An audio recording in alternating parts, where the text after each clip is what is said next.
Well, we were explaining about the chemical treatment of mine wastewater in general, and we are discussing about the empiric property of most of these metal hydroxides and sulfides.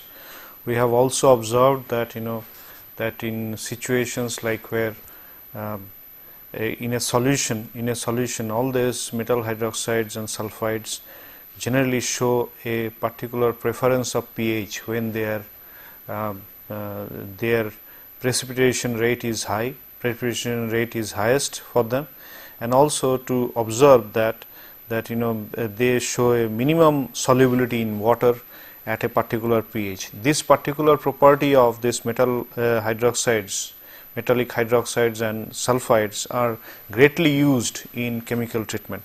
I have also discussed the procedure essentially is like this. I have given you a particular idea about how this the plants can be designed with that in mind. Let me explain you a little bit on this. Say here, if you just observe this amphoteric property in a graphical form, this is how it looks like. It's a concentration of dissolved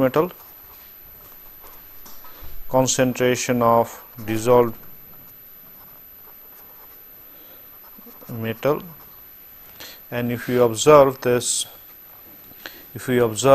in terms of pH here, we also considered the pH 2, 3, 4, 5, 6, 7, 8, 9, 10, 11, 12, 13 and say 14. So here, okay, so what we observe, the pH in which the water can remain. See here, what is important here is this to observe here is, say at about 11 pH, this is the AGS, it has the this is the AGS, this is silver sulfide. So you can find out here this this particularly has a minimum solubility here. So what we are trying to do is, suppose if you want to precipitate silver sulfide here, what you try to do is just to maintain the pH at about 11, pH of the solution to be kept at about 11, so that the maximum solubility, the minimum solubility takes place, and most of the material which were in the saturated condition would come out of the solution of water and precipitate. Similarly, all this if you just observe this for particularly for other sulfides, if you just observe about 11, at about 11 these other sulfides, if you just observe this, that they would also come down like this. Then this is how this is how the plot should be. Say this is one is cadmium CDS, cadmium sulfide. This is for the zinc sulfide. This is for COS, cobalt. This is for CDS. This is for PBS, lead sulfide. So here you can see this particularly like this. We observe these plots. If you just try to observe this is for the sulfides. This is for the sulfides that we observe a similar kind of situation. So what is the plant specification is, if you are just trying to, if you are interested in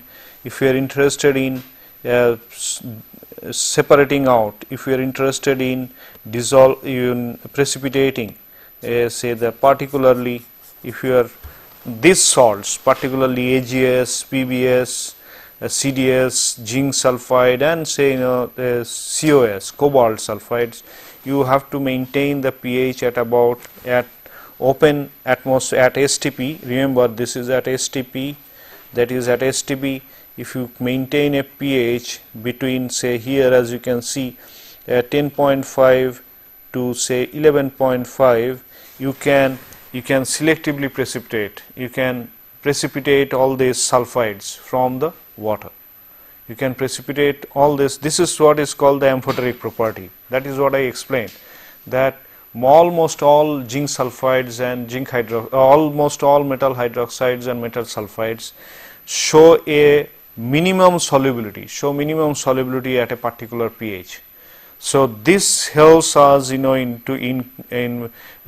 preparing for the plant structure, how the plant has to be designed so as to selectively precipitate some of these sulfides and hydroxides. Similarly, this one case for hydroxides, if you just observe, for hydroxides, this is an amphoteric property. Similarly for hydroxides, if you just observe this for hydroxides, this is how it would be looking like. So this can be thought of as something like this. Say in here, if you just observe here, say at about, say between 8 pH, 8 and say about 12, if you just see 12, 8, 9, 10, 11, 12, if you just observe this, almost all metal hydroxide, copper metal hydroxides, almost all metal hydroxides would begin to precipitate here. So this is how it would be. So some of them are going out actually just because of my drawing, but you can see here. So this is where the minimum solubility is. This is where the minimal solubility is. This is the concentration of dissolved metal hydroxides.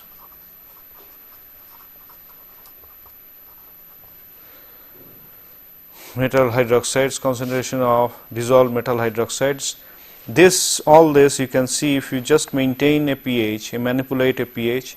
So here this one can be, all this can be precipitated selectively. If you want to do it selectively, you can selectively do so. You can selectively do so by targeting the minimum solubility zone. So you see, if you are targeting the minimum solubility zone, you can selectively precipitate, say a particularly, say this is one is for CdOH2, this is for AgOH, this is for CuOH2, this is for zinc OH2, like this. This is for, right?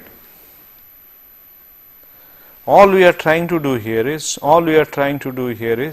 just to, as I was discussing in the last class, you could see that I have talked about the streams by which if you can maintain a certain pH, for different metal hydroxides, we can selectively precipitate them. This is possible because of the amphoteric property of these metal sulfides and metal hydroxides.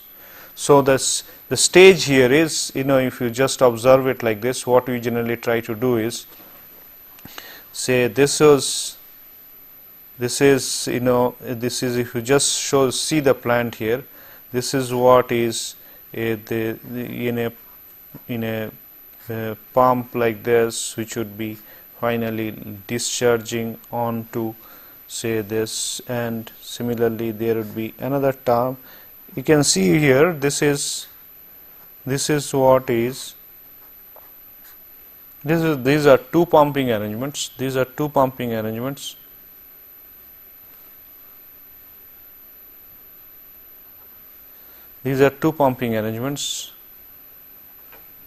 This is where the water, where the water, influent water is being discharged here, influent water is entering here, influent water. Now selectively, this is influent water, this is a alkaline buffer.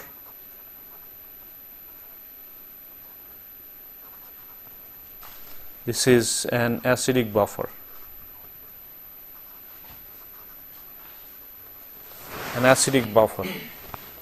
This is an alkaline buffer, this is an acidic buffer. So you can see this, you would, and here would be 1 pH meter. So here would be 1 pH meter. So depending on say this, depending on the type of pH that we would require, we would use either the acid or the alkaline so as to get suitable pH, so that at that pH a certain the particular chemical that has an attention, that we have an attention. Suppose if we have a waste, particularly say if you consider say metal mining waste, say considering metal mining, say metal mining waste, the three typical kind of wastes we have. This is lead, cadmium and chromium and copper, 4. Lead, cadmium, copper and chromium. See these four you can see, if you are targeting copper, you would run into a stream where you will try to maintain the pH say between 9 to 10, say about 8.5. So here in this here you would maintain the pH at 8.5, so that most of the copper hydroxides precipitates. So if their copper hydroxides is precipitating, what essentially is happening is the concentration of metal is going down in the solution. Alright. So this is what is known as the lime treatment. This is what is the famous lime treatment that we generally do in most of this environmental industry. Lime treatment is a very standard method of treatment. So this is a very effective method of treatment for different kinds of metallic ions. So it essentially you are trying to do is at standard temperature pressure, we are trying to see the solubility. We are trying to see the solubility, and particularly the minimum solubility at that pH where it would begin to come out of the water and it would begin to precipitate. So this is what, as a result of this, we would like to more and more get into they selectively precipitate different kind of sulfides and hydroxides. Now here, as you can see, at times when the acidity would increase, say we are getting acidity towards say from 7, 6, 5, 4, 3, 2 like this, and if you want to increase it to say we want to increase it to 9, 8 or 9, in such cases we have to use more alkali on this. So you use the alkaline buffer, and in the same case when you require to reduce it, say from 11 to 8 or 11 to 8.5 or 6.5 or 7, or say about that much. So in such cases we have to use some acidic buffer, so that combining these two, continuously monitoring that, we can separate out a number of metal hydroxides and sulfides. This is famously known as the lime precipitation technique, which is generally used is so to say is very simple, and is a very cheap also as a method of treatment. It certainly has its disadvantages and advantages, but considering that also we find a great use of this treatment method. Okay. So here we would just try to see. So as you can see, in most cases the binding reactions is basically the precipitation of most of these metallic hydroxides and sulfides. So there are certain advantages and disadvantages connected to this. This is one is the advantages that we can generally observe in cases like this, is that neutralization is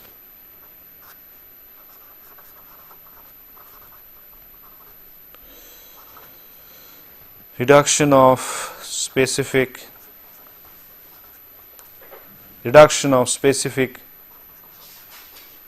metal hydroxides and sulfides,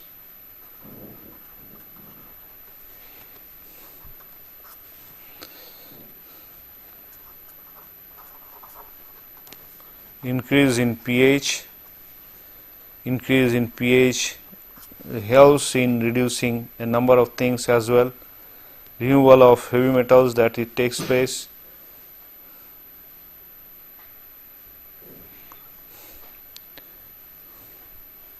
Cheap and easy to maintain.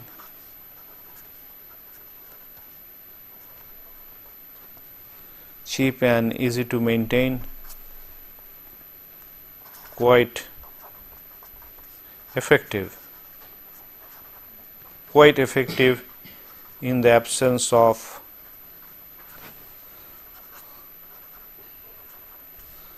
other treatment methods. In the absence of other treatment methods. In the absence of other treatment methods. Disadvantages that you can generally observe in this kind of lime precipitation technique. The number one is that scaling.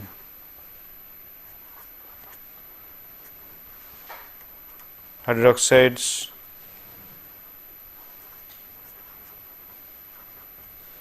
render it ineffective, render it ineffective after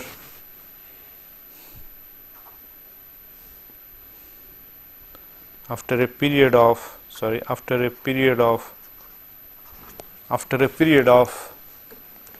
1 to 2 months.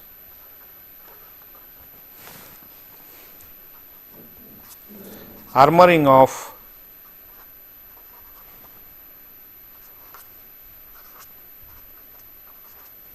of lime chips, armoring of limestone chips kept to increase alkalinity.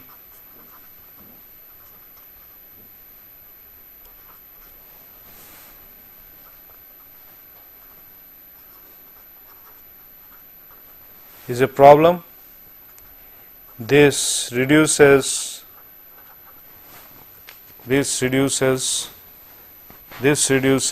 armoring, ARMOURING, armoring of limestone chips kept to increase alkalinity is a problem. This reduces the surface area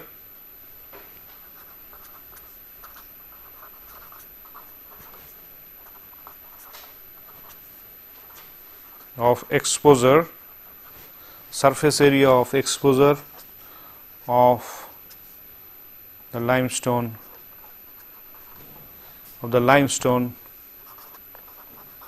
particles, and thereby rendering it ineffective.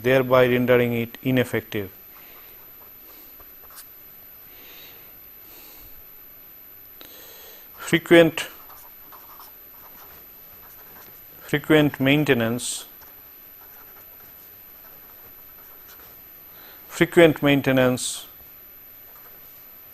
is a problem. Frequent maintenance for descaling.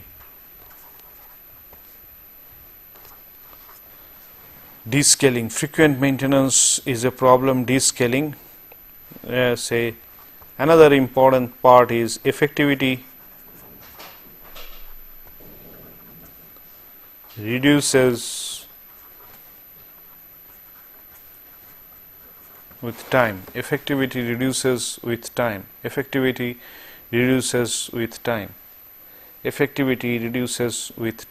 So, okay.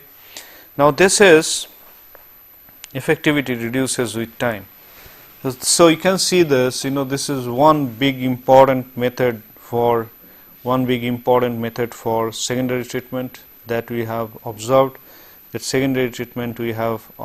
And so you can see that this is one treatment method that has a great application. Okay. This is about the lime chemical precipitation technique. In any question you have, anything that is not understood, say, let me again explain you this, that amphoteric property suggests that all metal hydroxides and metal sulfides have minimum solubility at a particular pH, So at that point their solubility becomes minimum.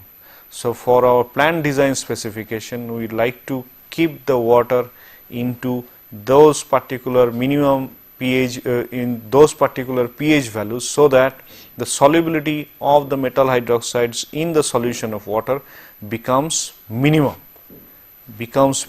at that temperature and pressure, at STP that we consider. And so if we maintain that way, we can selectively and we can grossly precipitate a number of metal hydroxides and sulfides from the water. So as a result of that, the metallic cations in the water, concentration of cations in the water begin to decrease, and as a result of that, water begins to be more purified.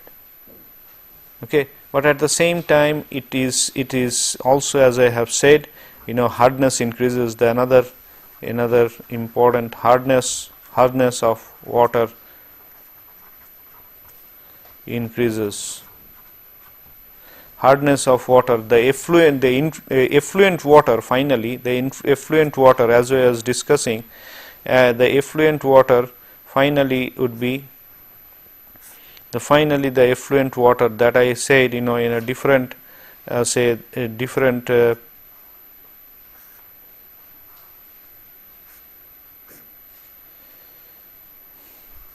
vessels through which this water would pass,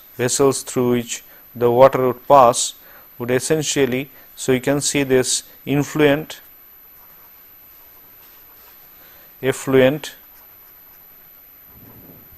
we can say this ferric hydroxide FeOH3 being deposited here, then you can find out zinc here. So selectively maintaining that, we can precipitate a number of these substances, but this effluent, essentially this effluent in most cases of this nature, if it is the effluent pH may be say 4 to 6 pH, whatever this effluent pH become 8 to 10 or say even 8 to 11 pH. So you can see this is, as a result of that, the alkalinity, increasing in alkalinity, also increases a certain kind of hardness in the water, which makes the water otherwise not usable. We have to deal with this in a separate way. We have to find out methods by which, say, either by heating or by any other process, to reduce the hardness to a certain extent. So this is, if you just observe this, this is one very important technique of this. Another kind of tertiary treatment, we will not find time to discuss all the method of tertiary technique, tertiary treatment methods. Tertiary treatment methods. We just observe these tertiary treatment methods. Here we could talk about chemical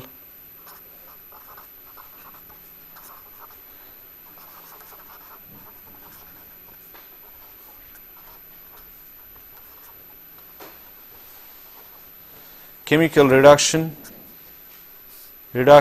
oxidation, redox,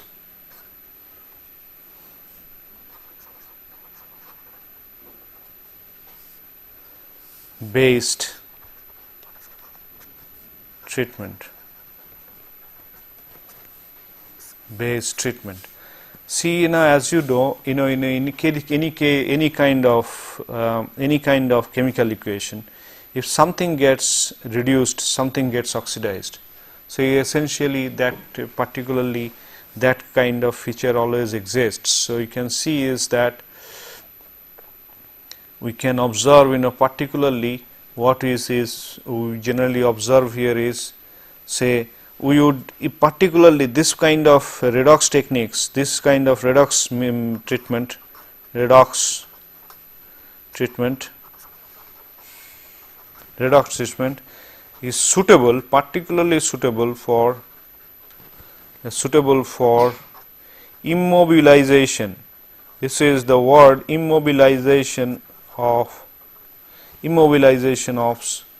say immobilization of species of metals like immobilization of species of metals like chromium, then cyanides, and chromium, then you can see arsenic, chromium and cyanides for immobilization of species of metals like arsenic, chromium, and also decomposition of these cyanides. The cyanides are extremely toxic. So are this arsenic and chromium. But remember one thing here. What is the property that we see is we generally is the hexavalent chromium, that is chromium 6, we call it hexavalent chromium. Hexavalent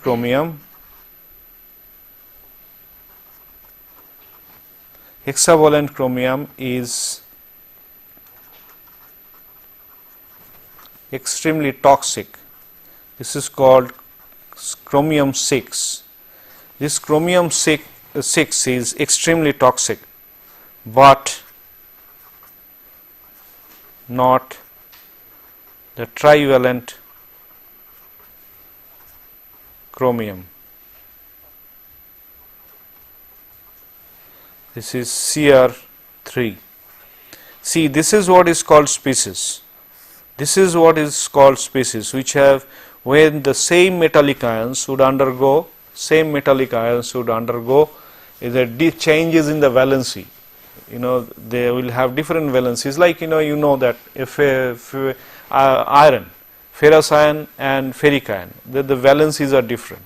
So this is what is this the valency, the hexavalent chromium.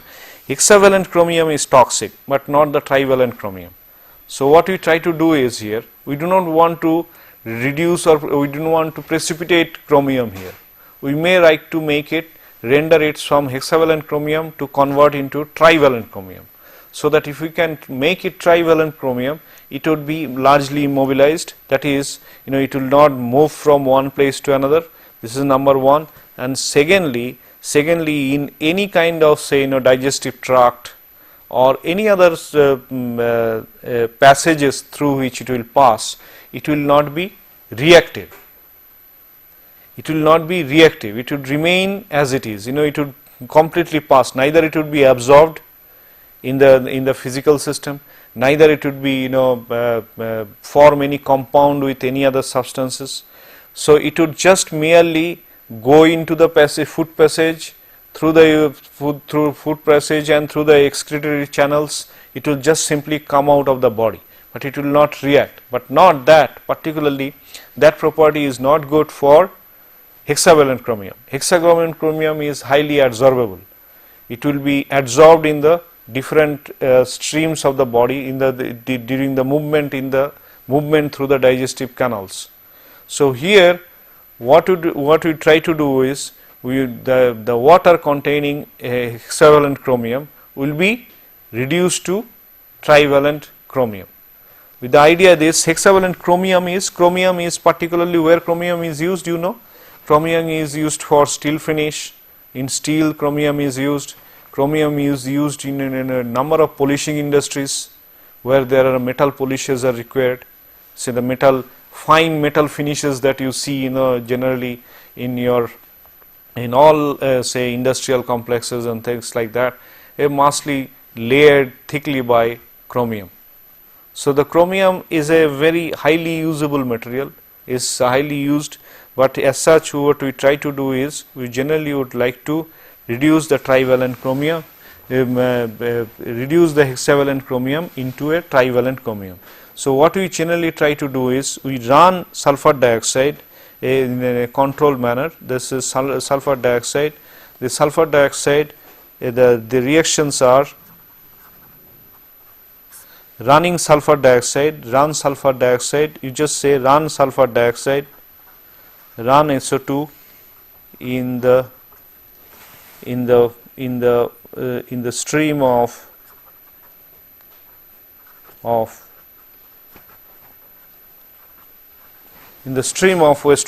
In the stream of wastewater, what we are trying to do is we are this 3SO2 plus 3H2O. This is combining with water. As you can know, this is 3H2SO3 it will make. This H2SO3 would combine with then this 2H2SO3. This the next stage of reaction is there's the reactions that would be forming 3SO2 plus 3H2O forming say sulfurous acid number 1. This equation, as you can see here, this would be dealing with chromium oxide. Chromium oxide, you can see this, the valency is hexavalent, chromium 6 here, hexavalent chromium. This one would be dealing with 3H2SO3 to form Cr2SO4 plus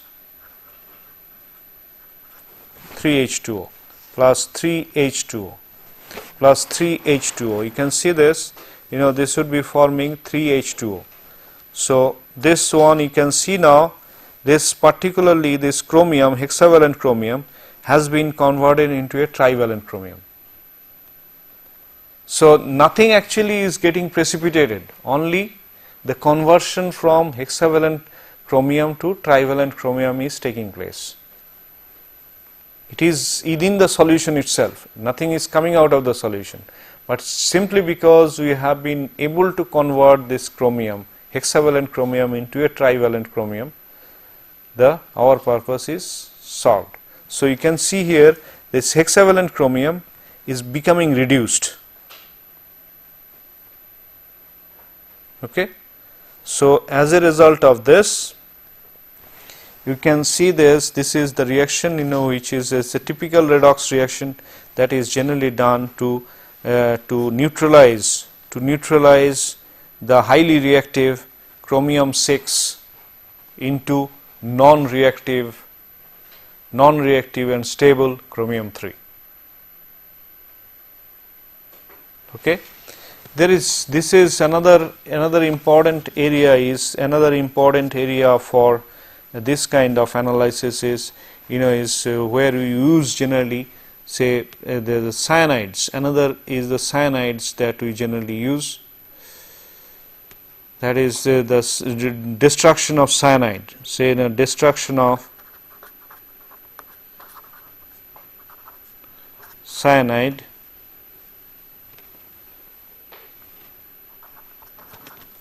Destruction of cyanide.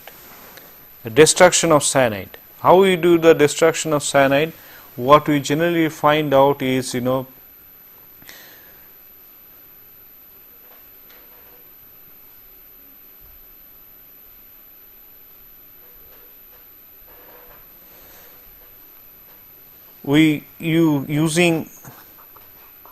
using alkaline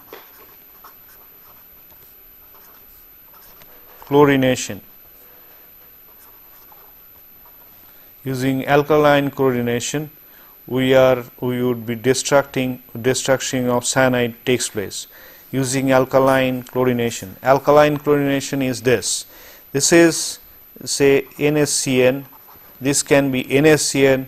This can be any other substances like sodium cyanide. This can be KCN also. This can be KCN, then it can be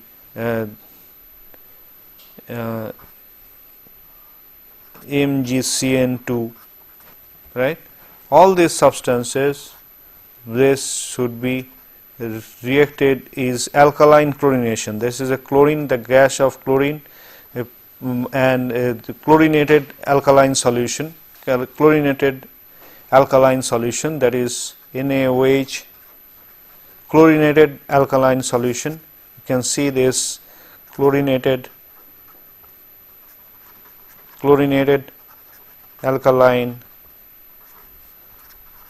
solution, chlorinated alkaline solution, chlorinated alkaline solution, leading to NaCNO in the first stage, 2 NaCl. This is pure simple sodium chloride and H2O. So we are using this one. But you can see, you can very well write for other substances also. You can say KCNO, then there's KCl like this. You can find out, and H2O. This is the reactions can take place like this. KCNO, NaCl, like this. H2O would form. This one would be then 2 NaCNO. 2 NaCNO, again reacting with chlorinated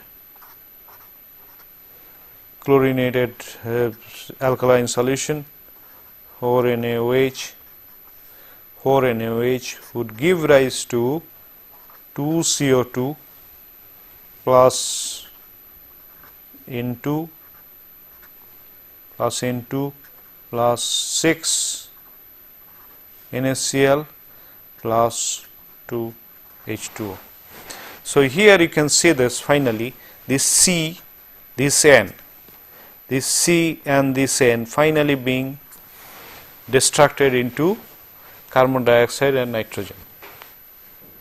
Carbon dioxide and nitrogen. This is also another kind of redox reaction where the destruction of these cyanides take place.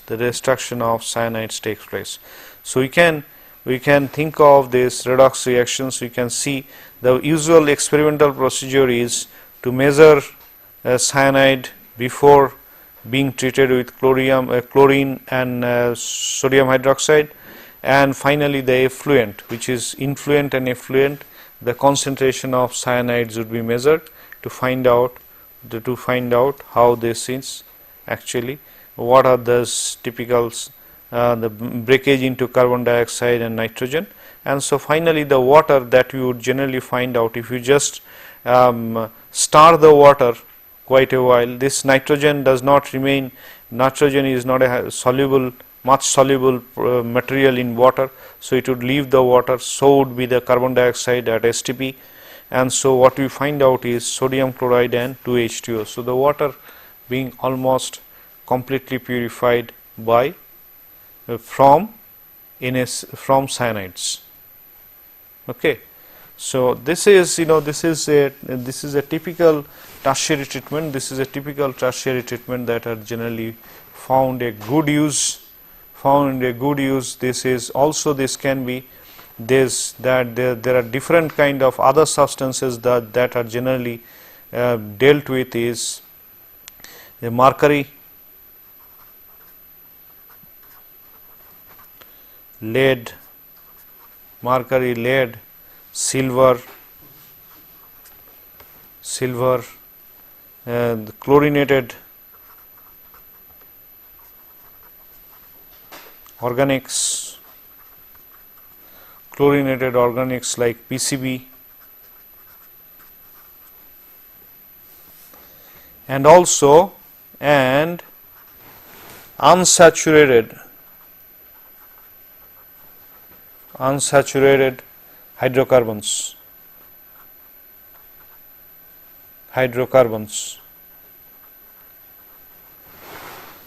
Unsaturated hydrocarbons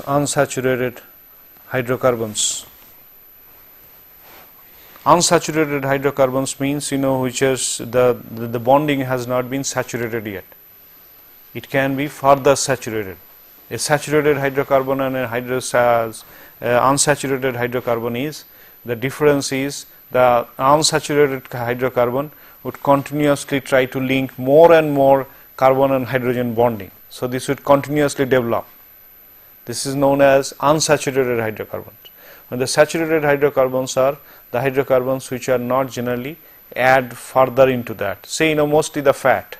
The fat can continuously combine. So, this would be known as unsaturated hydrocarbons. Similarly, the carbohydrates. Carbohydrates are essentially saturated hydrocarbons. They will not attach anything else with the bonding. So, the carbohydrates, the fix is there. So, it will continuously remain in that. So, here it is. So, this is what is, you can see that in particularly when you are targeting a particular metal, when you are targeting, say you are targeting mercury, you have in a particular source of industrial water or any other water for drinking water purposes, you have high dose of mercury. This mercury may not be replaced, cannot be simply taken out by, say, a lime precipitation technique. You have to have a technique like redox reactions, where these things should be separately can be handled. So, this is where when there is a particularly very specific pollutants to be reduced, specific pollutants to be eliminated from the wastewater, we would go for tertiary treatment. And one of the very famous tertiary methods of tertiary treatment is redox reactions. There are few more, there are many more actually, there are many more, but this just gives you the basic of where and how these techniques can be used.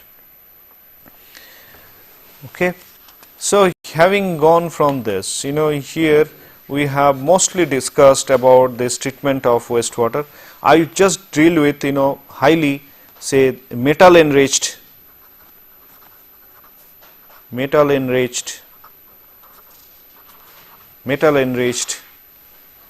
wastewater,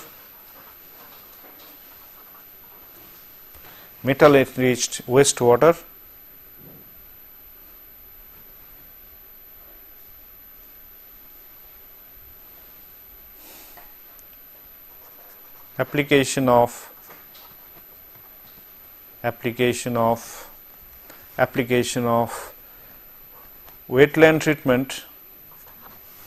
wetland treatment and biotechnology.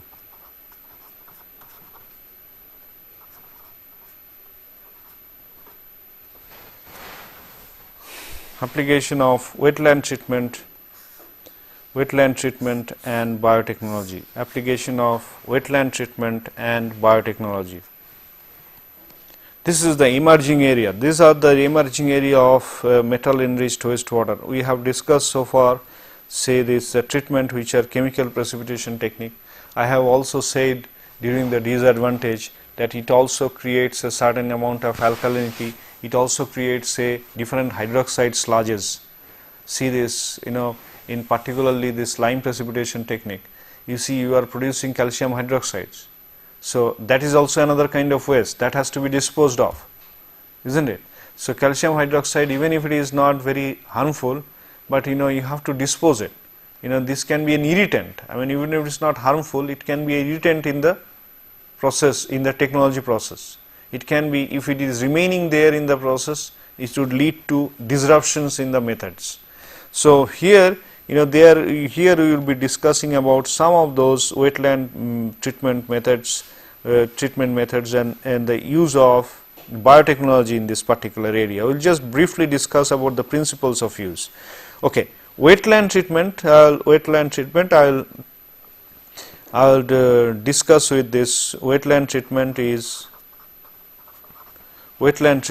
are generally split into aerobic treatment, aerobic wetland,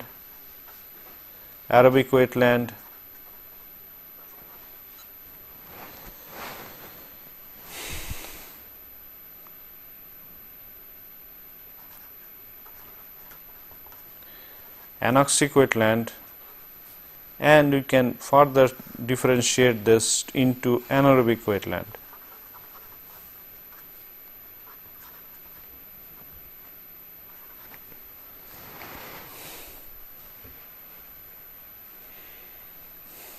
Okay. Aerobic wetland treatment, you can see this say sufficient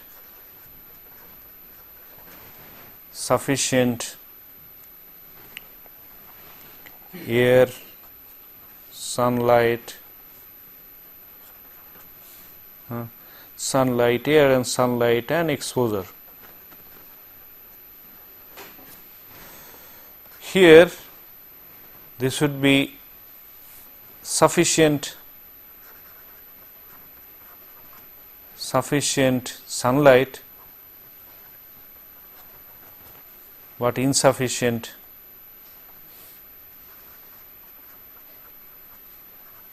air and exposure. Here in such cases, in anaerobic wetland, we have both deficient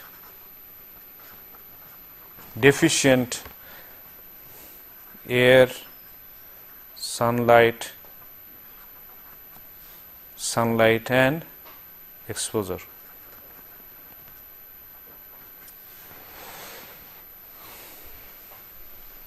So this is what is known as the anoxic aerobic wetland, anoxic wetland, anaerobic wetland. We can see this is the structure, here to see this. What is important here is, in all these cases, this is particularly the treatment here is, it says this is the reactions here, it is bacterially aided.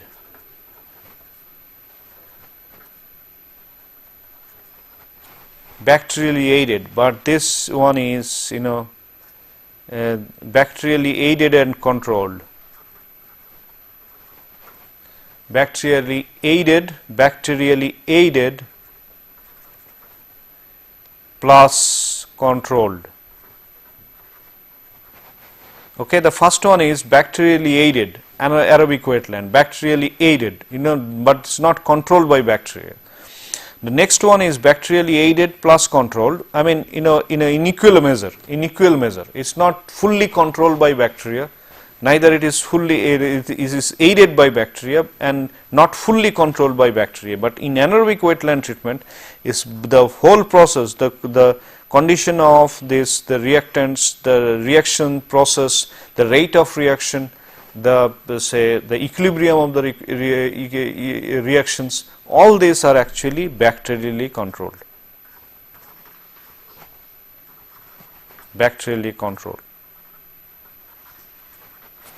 Separate, different distinct species of bacteria actually aid these processes.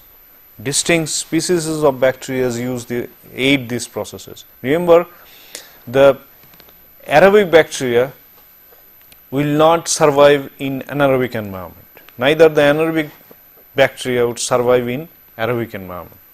And there is a tremendous competition between these two groups in a natural environment. So you can see this, in a situation like this, we would consider this wetland treatment as this. Under this, we will discuss some of the parts of wetland treatment. See, one important particularly of this kind of treatment method is the wetland where applicable. Where applicable.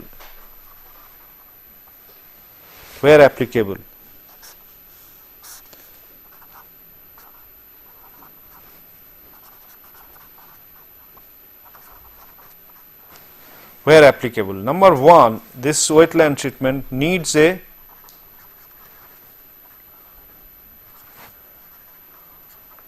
large area. What happens is, I will explain you. We say it needs a large area. As a large area, this is about the area where the width would be width of the wetland, width and length of the wetland will be will be more than